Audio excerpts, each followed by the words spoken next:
Bright Duty. Every student matters. Hello children, today we are starting the chapter Equality of Political Science, class 11. Hope you all understand what is the term equality. Means same. But what same thing or what equality we are talking about, let's start the chapter. Let me start with the introduction. Our constitution has granted right to equality under Article 14. But with this, it has also given special provisions like the backward community of the society needs to be given reservations so that they can. You all know, like in the previous times, like when we were colonized or more ancient times, like there were certain communities which were not equally treated in the, but it is not now, at present, everything is written, clearly mentioned in the constitution that all the people of India are equally treated. That means they are given reservations so that they can enjoy the right to equality. For example, if everybody has given the equal rights to compete and examine, all sections of community share the fruit of education, but backward communities were excluded in the past. But this is a matter of past time, not present.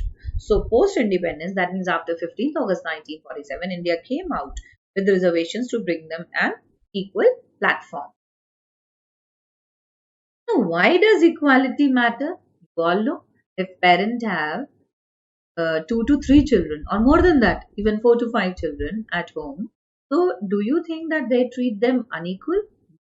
It's not like that. So same way, Constitution also treats its citizens equally. How? Equality is a powerful moral and political ideal that has inspired and guided human society for many centuries. It is implicit in all faiths and religions which proclaim human beings to the creation of God. That means we all are human beings first, then any other thing. As a political ideal, the concept of equality invoked the idea that all human beings have an equal worth regardless their color, gender, race, or nationality. So it maintains that human beings deserve equal consideration and respect because of their common humanity. So in the 18th century, the French Revolution used slogan liberty, equality, and fraternity to revolt against the landed feudal aristocracy and the monarchy. Now, next is the demand for equality was also raised during anti-colonial liberation struggles in Asia and Africa. As you all know that in Asia, the British people came here to colonize us. At that time, we were not equally treated as we were the citizens of the country. Even then, there was a discrimination between British people and Indian people. They were not given the equal opportunity, which was a drawback of the colonial period. So during the 20th century, it continues to be raised by struggling groups such as women or Dalits who feel marginalized in our society. Today, equality is widely accepted ideal, which is embodied in the constitutions and laws of many. So these reserve categories and women special, all are getting the equal opportunities in the society as the education has been increased, the level of opportunities to both the community been increased. Yet it is inequality rather than equality which is most viable around us in the world as well as within our own society. Now let's go for the fact sheet on global inequalities. That means there are few facts also why these inequalities occur in the world. The richest 50 individuals in the world have combined income greater than that of the poorest 40 crore people. So it's an inequality. Obviously, just see when 40% of the world's population receives only 5% of the global income, while the richest 10% of the world's population controls 54% of global income. This is a very good example of inequalities, and it would make you very much clear that what exactly the inequality is. Now, the first world of the advanced industrial countries, mainly North America and Western Europe, with 25% of the world population, owns 86% of the world's industry and consumes 80% of the world's energy also. And on a per capita basis, a resident of the advanced industrial countries consumes at least 3 times as much water, 10 times as much energy, 13 times as much iron and steel, and 14 times as much paper as someone living in a developing countries like India or China. Now, the risk of dying from pregnancy. See, this is also an inequality. Just see, if we talk about Nigeria, the pregnancy related causes are 1 to 18. And if we talk about Canada, 1 to 8700. That means these are health inequalities. So it depends from country to country, or it varies from country to country, like what kind of healthcare is given to the citizens. Now, the industrial countries of the first world account for nearly two-thirds of the global emission of carbon dioxide from the combustion of fossil fuels. They also account for three-quarters of emissions of sulfur and nitrogen oxide, cause acid rain. Many industries known for their high rate of pollution are being shifted to the developed countries, the less developed countries. Now, what is a paradox related to equality in the society? Almost everyone accepts the ideal of equality. Yet, almost everywhere we encounter inequality. How? We live in a complex world of unequal wealth, opportunities, work situations, and power. Obviously, everyone is not rich, everyone is not poor, everyone is not doing a good job, everyone is not doing a good business. So, these are the work situations, the opportunities, and the unequal distribution of wealth. So, there is a question of this kind that make equality one of the central theme of social and political. What exactly equality is? Now comes the term equality. It is about ensuring that every individual has an equal opportunity for most of their lives and talents. That means one should have the equal opportunity for the livelihood, to show the talents, to show the qualities. But exactly just because of the social inequalities, it's not possible. So it is also the belief that no one should have poorer life chances because of the way they were born, where they come from, what they believe, or where they have a disability. So equality recognizes that historically certain groups of people with protected characteristics such as race, disability, sex, or sexual orientation have experienced discrimination. The commitment to the ideal of equality does not imply the elimination of all the forms of difference. It merely suggests that the treatment we receive from the opportunity joy must not be predetermined by birth or social circumstances. Obviously, if a person is born in a poor family, or if his or her social circumstances are not allowing him to go to good school, but this doesn't matter that he doesn't have that opportunity, or he doesn't deserve all those comforts which a normal person could. So, where instance, if a child born in a slum is denied nutritious food or good education through no fault of his or her, it appear unfair to us. Because, as I said, first of all, we all are human than any other one. Now, equality of opportunity. The concept of equality implies that all people as human beings are entitled to the same rights and opportunities to develop their skills and talents and to pursue their goals and ambitions. Now, this means that in a society, people may differ with regard to their choices, preferences. They may also have different talents and skills, which results in some being successful in their chosen careers than others. But just because of these some are caricatures and successful laws, it does not follow that in the society should be considered unequal. Now let's see what are the types of inequality. One is natural, that means by birth, and social, that means society has given us. Now, natural inequalities are those that emerge between people as a result of their different capabilities and talents. And social inequalities, on the other hand, are created by the society. Now, if I say that somebody is blind, or somebody one hand, or somebody is defected with like what I say is diseased with some critical things, a critical disease. So what does it mean? It's a natural one, right? So natural inequalities are considered to be the result of the different characteristics and abilities which people are born with. So certain societies in social inequality instance value those who perform intellectual work over those who does manual work and reward them differently. So if we talk about a lawyer or a labor class, obviously a labor class is doing manual work and the lawyer is doing intellectual work, but the quality of work would be different, so they would be rewarded differently. So these kinds of inequalities are different from socially produced inequalities which emerge as a consequence of inequalities of opportunity or the exploitation of some groups in a society by others. This is again natural one. And in social, they may treat differently people of different race or color or gender or caste. Difference of this kind reflect the value of society, and some of these certainly appear to be unjust. Now let's see the examples of all these. Now there was proposed to be natural but now seems unfair. Let's see how. Socially produced inequality, certainly societies may for instance value those who perform intellectual work. I said lawyer. And over those who do manual work. labor class and reward them differently. Obviously, you all know what a labor class gets and what a lawyer gets. So, thought to be natural inequality, black people in Africa were considered by the colonial masters to be lesser intelligent, childlike, and better at manual work. And again, I tell you, it was a discrimination. Same was happening in the Asia as in India also. And Mahatma Gandhi ji, he worked for both the nations for this equality. And institutions like slavery, this belief is to justify the institution of slavery. Thought to be natural equality, women were for long described as the weaker sex and considered timid and of less intelligence than men needing special protection. Socially produced is denying women equal rights could be justified.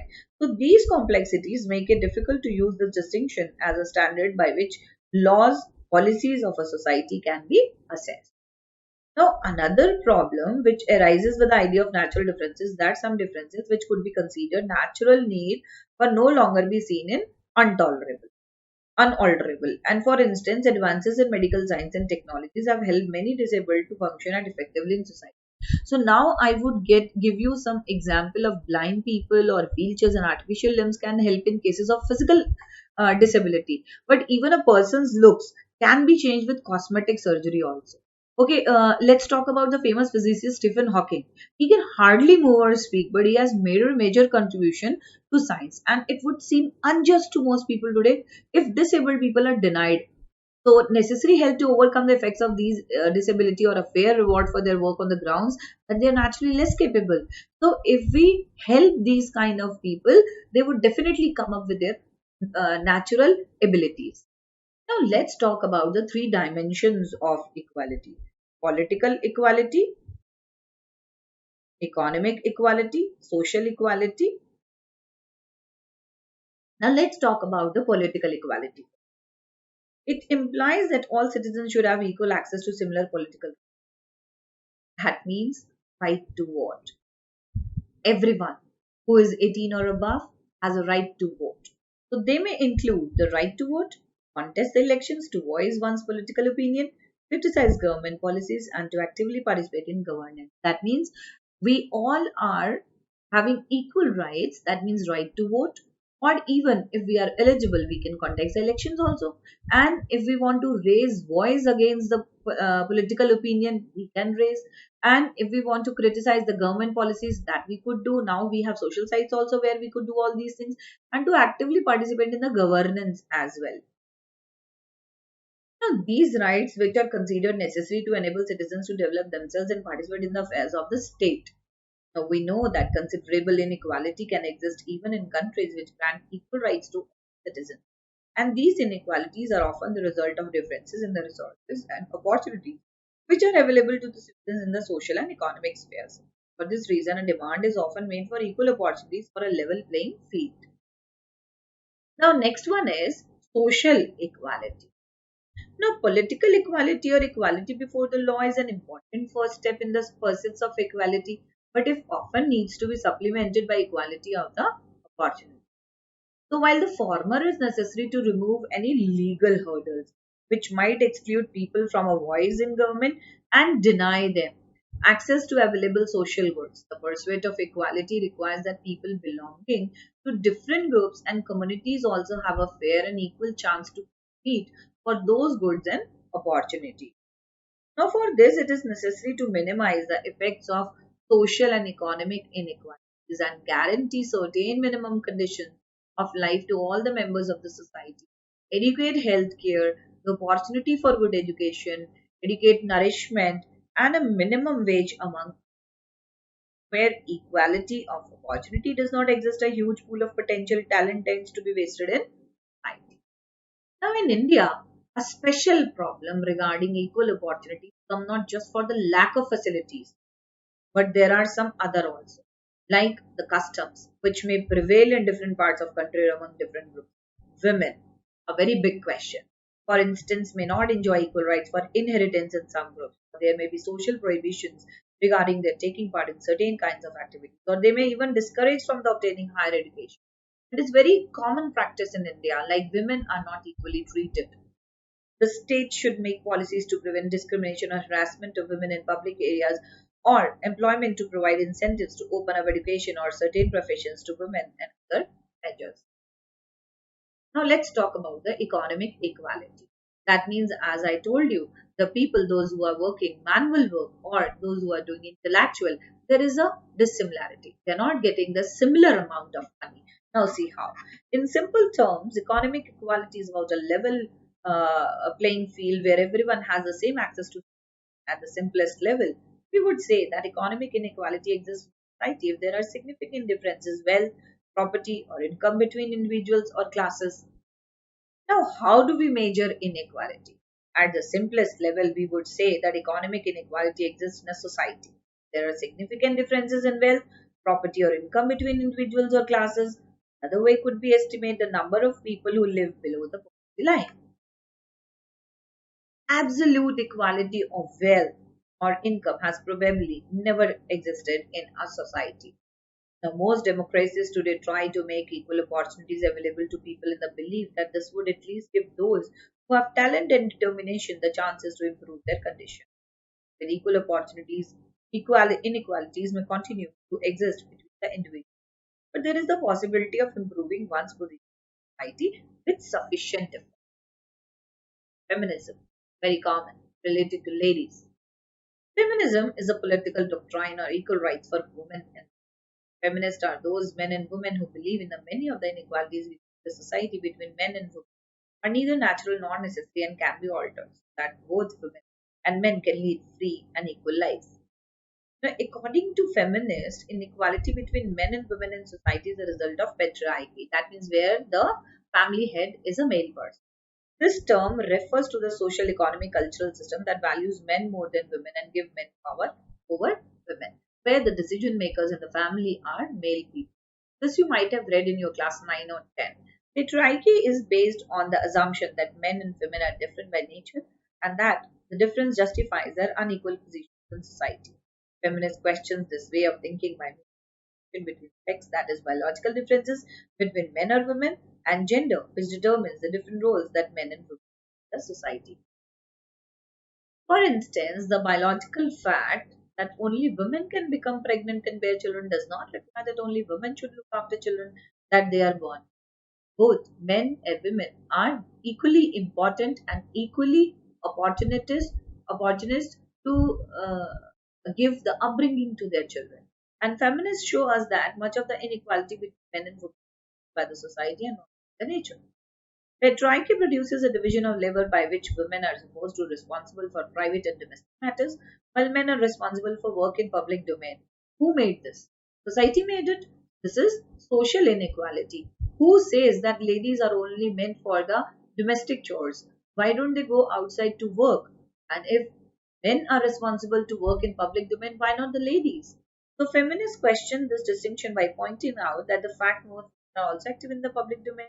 Despite this double burden, as feminists term it, women are given little or no say in decisions taken in the public domain. Now, Marxism versus the liberalism. Now, let's see what is the difference between both the ideologies. Now, Marxism is a social, political, and economic philosophy named after the Karl Marx, which examines the effect of capitalism on labor productivity and capitalism in favor of communism. Marx was an important 19th century thinker who argued the root of cause entrenched inequality was private ownership of the important economic resources such as oil or land or forest as well as other forms of property. He also pointed out that such private ownership did not only make the class of owners wealthy, it also gave the political power also. Because once person is wealthy, obviously he or she should have political powers. Such powers enables them to influence state policies and laws, and this could prove a threat to democratic government. Marxists and socialists feel that economic inequality support to other forms of social inequality, such as differences of rank or privileges. So, therefore, to tackle inequality in society, we need to go beyond providing equal opportunities and try to ensure public control over essential resources and forms of property. Now, what is liberalism? Liberalism Liberals uphold the principle of competition as the most efficient and fair way of distributing resources, reward the society. Liberalism again comes from freedom, and freedom is for equal rights. So they believe that while states must have intervened to ensure a minimum standard of living and equal opportunities for all, this cannot be itself bring equality and justice to society. Now, competition between people in free and fair condition is the most just and efficient way of distributing to society. As long as the competition is open and free, inequalities are unlikely to become entrenched and people will get due reward for their talents and effort. For liberals, the principle of the competition is the most just and efficient way. That means the best way of selecting candidates for jobs and admission to educational institutions. For instance, in our country, many students hope for the admission to professional courses and entry is highly competitive. So, from time to time, the government and the courts have stepped in to regulate educational institutions and the entrance test to ensure that everybody gets a fair and equal chance to perform. Some may still not get admission, but it is considered to be fair way of distributing limited seats. Must have seen why the admission criteria is also being set in the schools and the colleges so that all the children should get the equal rights. They should get the equal opportunity. So, unlike socialist liberals, do not believe that political, economic, and social inequalities are necessarily linked. So, they maintain that inequalities in each of these spheres should be tackled appropriately. The problem for liberals is not unequal and such, but unjust and entrenched inequalities which prevent individuals from developing their capabilities. Now, the socialism. What is socialism? Socialism refers to a set of political ideas that emerged as a response to the inequalities present and reproduced by the individual capitalist economy. Now, the main concern of socialism is how to minimize existing inequality, distribute resources justly. They favor some kind of government regulation planning and control over certain key areas such as education and healthcare. Now in India, the eminent social thinker Ram Manohar Lohia, very important and very renowned personalities, identified five kinds of inequalities that need to be fought against simultaneously. Lohia argued that each of these inequalities had different and had to be fought separately simultaneously. He did not speak of revolution in the singular or struggle against these five inequalities constituted the revolution. Now, what were the revolutions organized by Dr. Ram Manohar Lohia? Inequality between man and woman, that means gender inequality. Skin color, that means racism. Caste based inequality, colonial rule of some other countries over others, economic inequality. Revolution for civil liberties against unjust encroachment on private life. Revolution for non-violence for renunciation of weapons in favor of satyagraha. So these were the seven revolutions or Sapt Kranti which were Lohia was idol of socialism.